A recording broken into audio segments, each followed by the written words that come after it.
Miss, any table? You know, I'm turning 30 tomorrow. Did you know that? Well, happy birthday.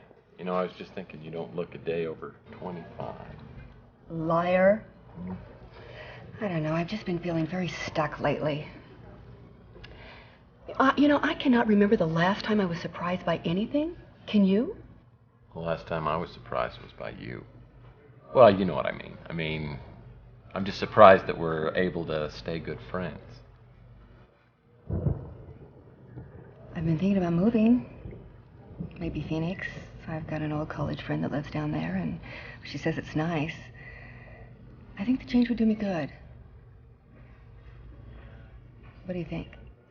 Yeah, I think you'll love it down there, 'cause there's square dancing and 10-gallon hats and armadillo hunting. And macho yokels with names like Tex. Okay, that's yours.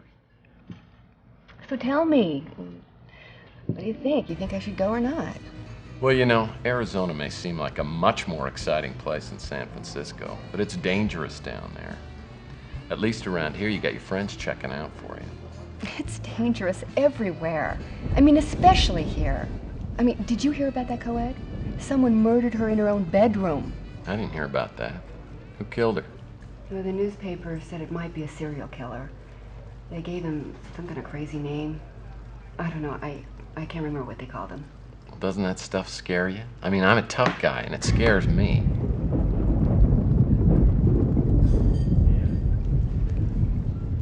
I appreciate your concern, Tex, but I have been fine on my own for a long time.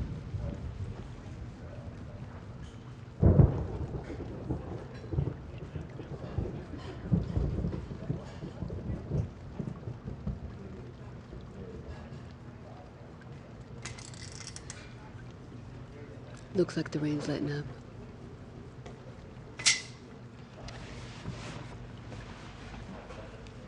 I'm going home. Got a big date? Oh, yeah. Cary Grant and a pint of Haagen-Dazs.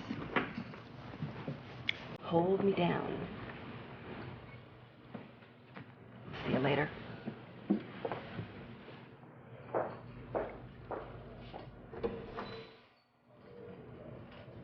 What a schmuck.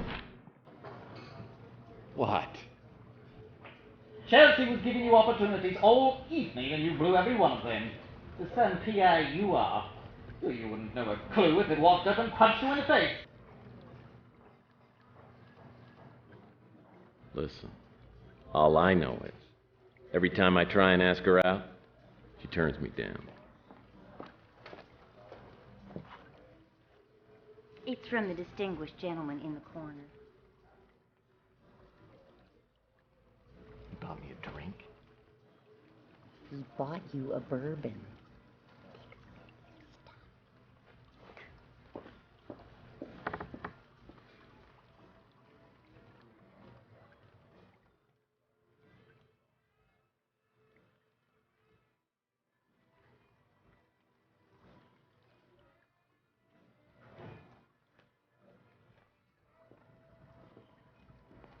Oh, good evening, good evening. Gordon Fitzpatrick is my name. Please sit down, sir. You know, I am not in the habit of eavesdropping, but I do believe I heard someone say that you were a private detective. That's right. I'm a licensed private investigator. Oh, delightful. It's a pleasure indeed to meet you. And your name? Murphy. Tex Murphy. Tex Murphy. Well. This is fine. Now, listen, let me ask you this, Mr. Tex Murphy. Have you in your work ever had the occasion to seek for a missing person? Sure. I can do that. Well, then perhaps we could do some business. I think we can work something out. My office is just around the corner, the Ritz Hotel. Why don't we go there?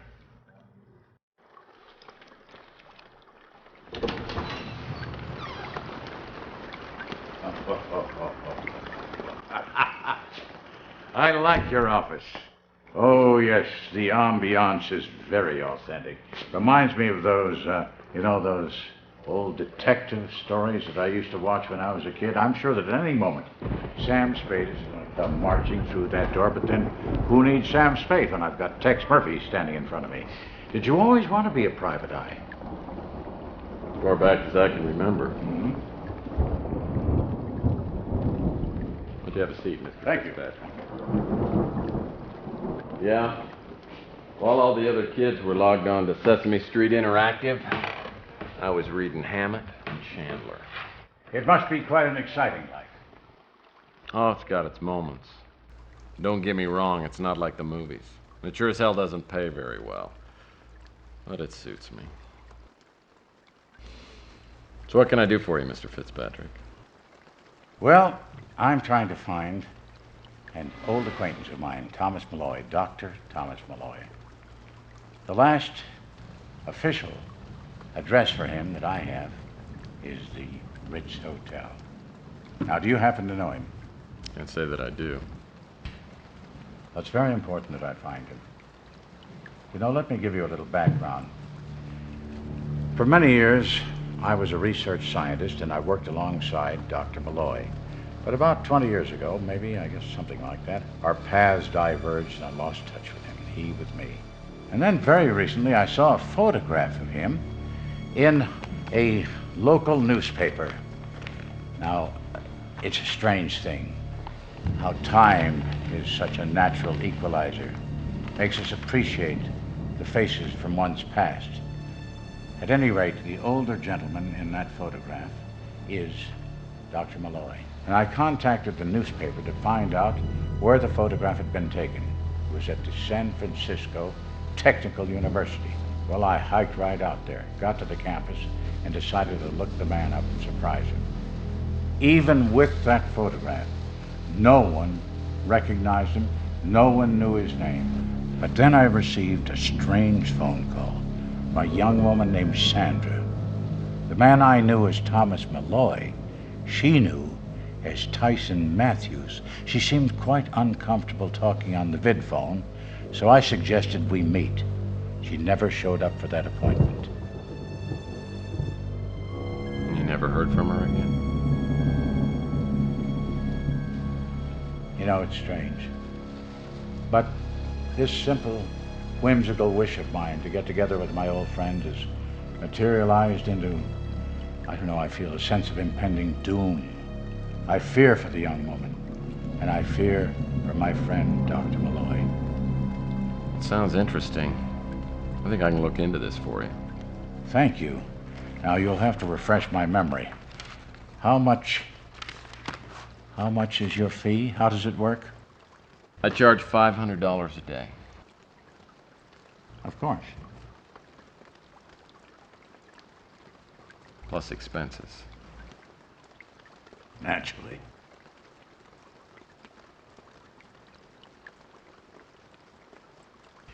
There, that should be enough to get you started.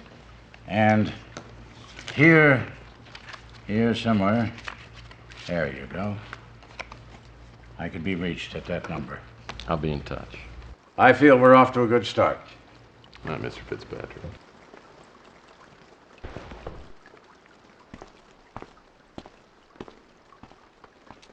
This is the first cash I've had in months. $4,000. I owe Louis $200, and Rook says I owe him $300. But there should be plenty left over. Yes, sir. Things are definitely looking up.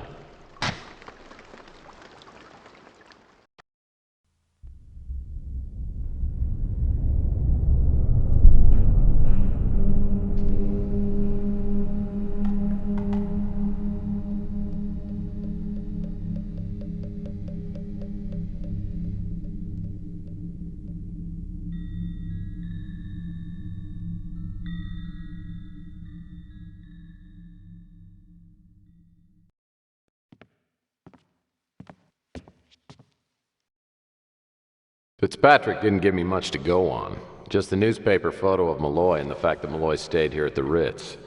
And there's that girl Fitzpatrick referred to, Sandra. Maybe I can track her down. First I need to find out which apartment Malloy was staying in, then get into it. That means I gotta deal with Nilo, my landlord. It's the second week of April, and I'm a little late on my February rent payment.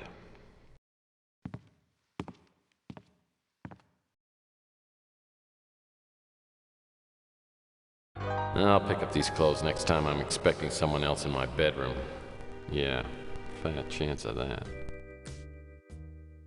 My parents found this in the attic and sent it to me. I remember the pastoral days of my early youth, riding on my trusty Mount Striper, chasing bank robbers and horse thieves. And all that came to an end one summer afternoon during an electrical storm. The lightning struck a transformer near our home, creating a tremendous power surge. It was after the accident that my brothers and sisters started calling me Tex. Whenever I asked them, they'd just laugh and wink at each other. I never did find out about that nickname.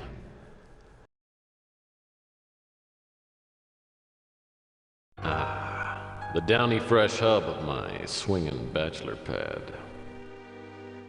Space Girl Doris.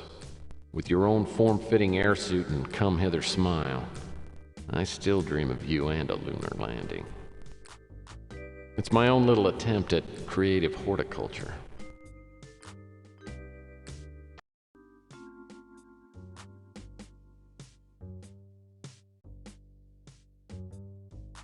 The guy who sold me this hormonotron said it would make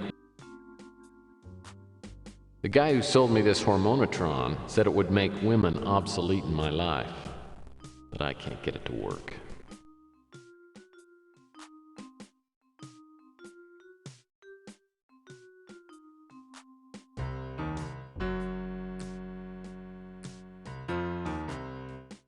The headboard keeps me from hitting my skull on the wall.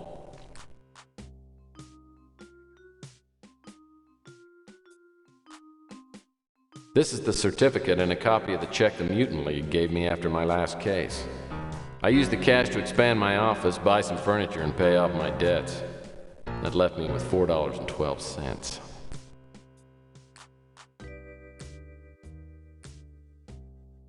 This is where I shave my face once a month, come rain or shine. Indoor plumbing is one of the many luxuries I try not to take for granted.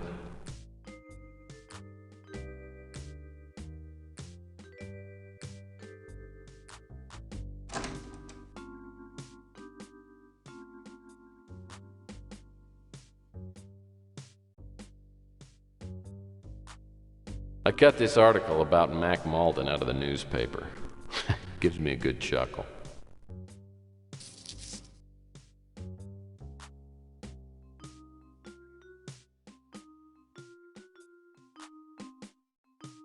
So Fitzpatrick's staying at the Savoy. Guess I can call him on my vid phone if I need to talk with him. I cut this thing out of the paper a few days ago. I've known Mac Malden for years. We've worked together on several cases, but I don't know if we're actually friends. We just help each other out occasionally. Most of these computer components were purchased at a yard sale. The only one I've been able to get running is the little laptop on the shelf in front of the chair. Most of these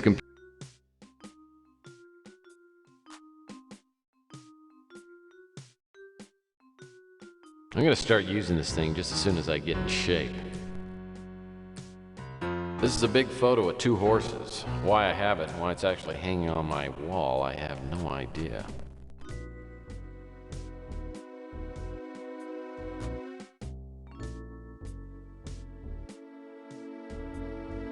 These shelves contain some of my most cherished mementos. This photo was taken at the last family reunion I attended. Has it really been 18 years?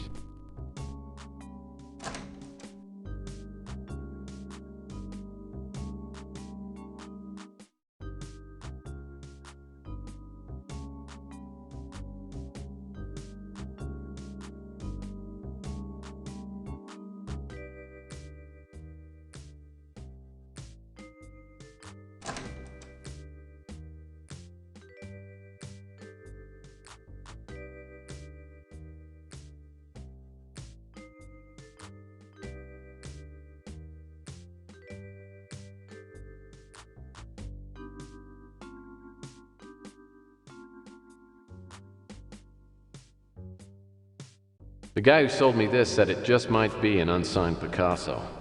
It better be, because I paid $30. I've had this jackknife ever since my Weeblos days. Rusty the Clown's Fun Book. The only pop-up book in existence with a must-be 18 years or older sticker. My knife used to have all the cool attachments. Now everything's busted off except the pliers and the standard screwdriver head.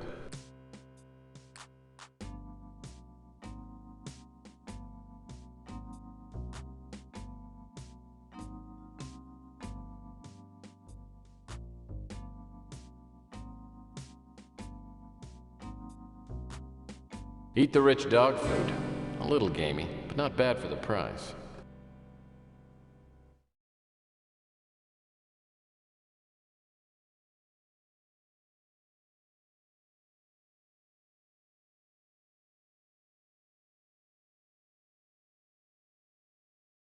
This picture was taken of my ex-wife on her 25th birthday.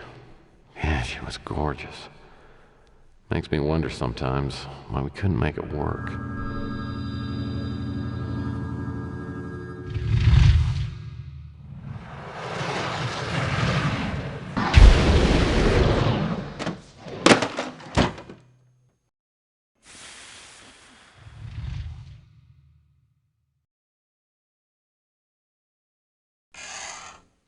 It's my Jane Mansfield coloring book and the Inspector Poirot mask I used last Halloween.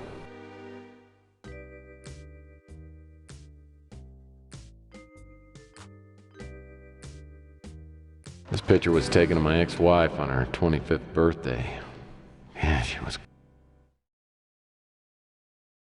I borrowed this magazine on my last trip to the dentist. I've always been crazy for the Miracle Nails model.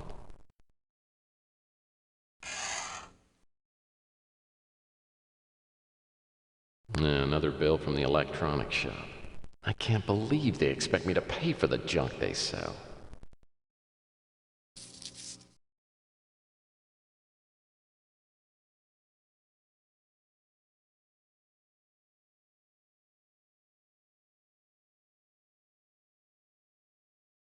Ritual virility is a guide to scoring with women.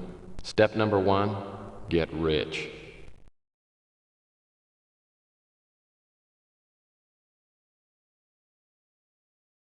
Between my wedding ring and this picture of my ex-wife Sylvia, I will never, ever forget that women are alien creatures capable of great destruction. That's the New York Times bestseller, Men Are Imbeciles, Women Are Erratic. My mom sent this to help me with my love life. I've read the first chapter and I think the author's a hermaphrodite. My new vid phone is essential to my business. Thank goodness it's easy to operate.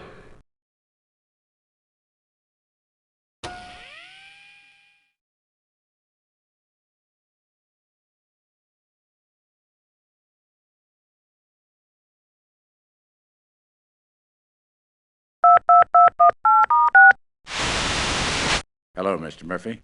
How are your efforts progressing? I have a few leads. Called to see if you could give me some additional information. I'll be happy to tell you anything I know.